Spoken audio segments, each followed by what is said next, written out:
How to nickname someone on Discord.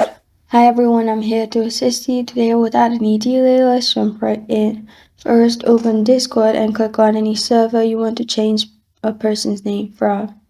Then click on the person. After you have clicked on the person, you'll find these options. Click on Profile. Then their profile will pop up. In their profile, in this section, you will find Remove Name or Add Nickname option. This is not available on my region, but to change nickname, you'll find Change Nickname in here. You can simply click on it, add nickname, then you're good to go. This is how to nickname someone on Discord. Thank you for joining me today.